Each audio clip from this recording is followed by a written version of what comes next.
Christina Garcia, Sam King. Elizabeth Johnston.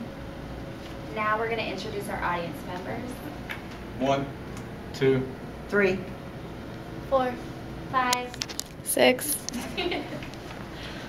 We'd like to take this opportunity to speak with y'all today about epidemics in Africa. Right now, in the latest series of fighting in Sudan, approximately 40,000 refugees have been displaced from the north to the south. These 40,000 people, mainly made up of women and children, as the men have elected to either stay back and fight or tend to the land. It's not clear. A lot of the information we have coming out of there is from groups like the World Health Organization and the American Red Cross that are trying to get in there to get some sort of relief effort organized. These camps, the one in particular that the Red Cross is working with, are made to hold and house about 20,000 people. The approximately 40,000 people moving over there are going to way overwhelm the camps. The camps are already full as it is at their 20,000 capacity. And they're already running out of water. At this rate, they said they're going to be out of water within the next week.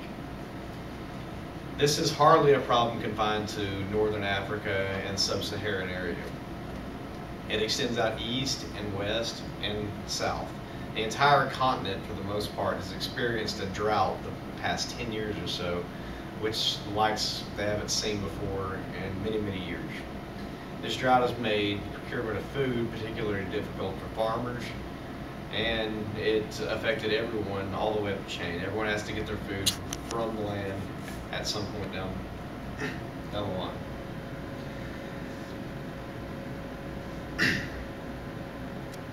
This isn't the only problem. The famine, the food shortages, the clean water, these aren't the only problems affecting Africa. Disease is a huge issue that they're facing over there. It's not just HIV, AIDS, like you may assume.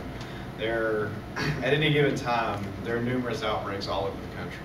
One of the worst ones you probably don't hear about a lot is Ebola. During the past 6 months, there's been at least 7 major outbreaks, all the way from Uganda to Sudan to the Republic of Congo. It's all over the place.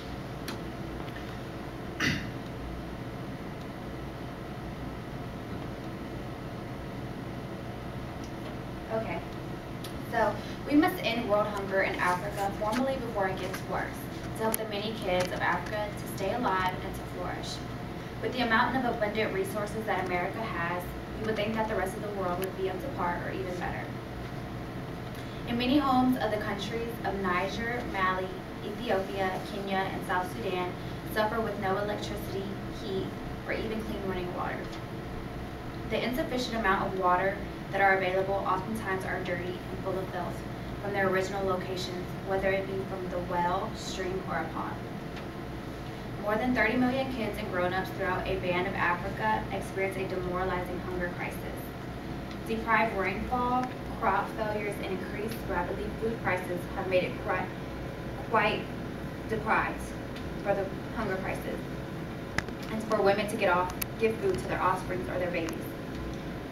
More than 25% of Malian children are underweight, making them vulnerable to the hunger crisis. Most of the children are fighting every day for their lives due to the starving hunger. Approximately 80% of sickness in developing countries in Africa is connected to unfortunate poor water and hygiene situations. In Africa, the population devotes roughly around 40 billion hours each year just walking alone and searching for clean drinking water. Women and children typically tolerate the problem of water gathering. They simply walk miles and miles to the nearby basins of water, which is exposed to filth and more than likely is the bizarre cost that is making them sick.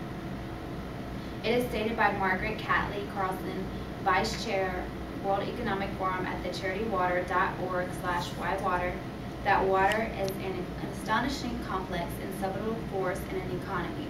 It is a single constraint on the expansion of every city, and the bankers and corporate executives have cited it as the only natural limit to the economic growth. With the non-toxic water closed, ladies are unrestricted to new opportunities and can expand their families' lives. Kids will be able to make an education for themselves and shape the upcoming other societies. Consequently, this epidemic continues to cause a decrease in the ever-changing, declining population in the countries of Africa. Clean water and an abundant amount of healthy food doesn't just save lives, it changes them endlessly. The mortality rate in South Africa has more than doubled since 1985. In 2011, the birth rate was about the same as in 1985, but the deaths had more than doubled. The Institute for Futures Research projected that more than 17% between 2010 and 2040 the mortality rate would increase by 17%. These deaths are mainly caused by diseases and malnutrition. There are multiple different ways that a disease can be transmitted. Diseases such as malaria, yellow fever, dengue fever, to name a few, are transmitted through insects. Diseases can also be transmitted through food and water. These diseases include malaria or cholera, hepatitis A, parasites, and typhoid fever. Intimate contact is also a way that diseases can be transmitted. Those diseases that are caused by intimate contact would be AIDS or HIV and hepatitis B. If you go to library.thinkquest.org, there's good information about the different vaccines that they give to travelers before they can enter the country. And the site also explains what regions each disease is most prominent in. Unfortunately, a lot of these deaths occur among children. Every day, there is an estimated 21,000 children under the age of 5 dying. Malaria, which is an infectious disease caused by mosquitoes, kills an African child every 30 seconds. Malaria is a preventable disease, and there are different drugs that can prevent this disease, but they are not readily available. Another very unfortunate cause of death for children is HIV or AIDS. In 2008, more than 1.4 billion African children died from HIV or AIDS. Most children contracted this disease from their mother during pregnancy, birth, or breastfeeding. Others that contracted it was from contaminated blood or needles. Some food and water contains parasites which lead to diarrhea. In America, we don't really think diarrhea is a very severe thing, but for African children who have already been malnourished and have other infections, this causes them to dehydrate, go into shock, and then die. Many children in Africa never reach their 5th birthdays due to these different diseases. There is, of course, a large mortality rate among adults as well. HIV is a very big cause of death for adults as well as in children. In 2004, the percentage of pregnant people with HIV was 30%. The average time from becoming HIV positive to death is 8 to 10 years. However, HIV isn't the only cause of death among adults. There is still, in fact, a high death rate due to malaria and other transmitted diseases I've already mentioned. Africa also has high death rates for unnatural causes as well. Africa has the 2nd highest homicide rate in the world. Colombia has the highest. Just to give an idea about how hard survival is in Africa, according to the World Health Organization, or WHO, the average life expectancy in Africa is just 52 years of age. Okay, the 2 major causes of death in Africa are due to disease and malnutrition. Disease is transmitted through insects, intimacy, and parasites that are in the food and water.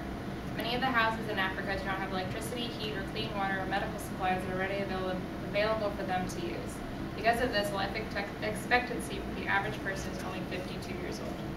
The food and water crisis is a leading cause of death in Africa. Clean water is not in abundance like it is in the United States, and water that is available is often dirty and contaminated because it is from a well, stream, or pond. 80% of sickness is due to poor water and poor hygiene. More than 30 million kids and adults suffer from hunger, and this is because of crop failure due to lack of rainfall and high food prices. One of the most common diseases that is transmitted by insects is malaria. It infects children and adults, killing 1 child every 30 seconds. HIV and AIDS are transmitted through intimate contact, and more than 1 billion African children have died from it. Most of the children who have died from it contracted from their mothers during the pregnancy, birth, and breastfeeding. Nearly 30% of pregnant women have HIV in Africa. Many of the children don't even reach the age of 5 due to these diseases. Parasites is another disease that is found in the food and water and leads to diarrhea, and then because of the malnutrition in the people, this leads to dehydration, shock, and then ultimately death. This isn't just happening in Africa, it is happening all around the world. It is important to realize how lucky we are living in the United States with the food, clean water, and medical supplies that are readily available for us whenever we need it. It is important to bring awareness to this ongoing problem and try to get involved and help the less fortunate. The Water Project is an organization that is dedicated to bringing clean, drinkable water for those who need it. There are organizations like this, along with others, that are dedicated to help provide clean water, medical supplies, food, and bring sustainable living to people that are less fortunate. It is our turn now to reach out and make a difference all around the world. Do you have any questions? I do. Can you tell me again, what is the average life expectancy in Africa? The average life expectancy is 52 years of age. Wow. Okay, thank you.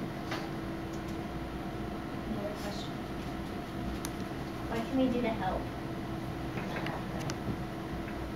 Unfortunately, with the stability of the regions that need the most help, it's actually kind of difficult to get aid to them. The best way is to select an organization of your choice. A good one is the American Red Cross.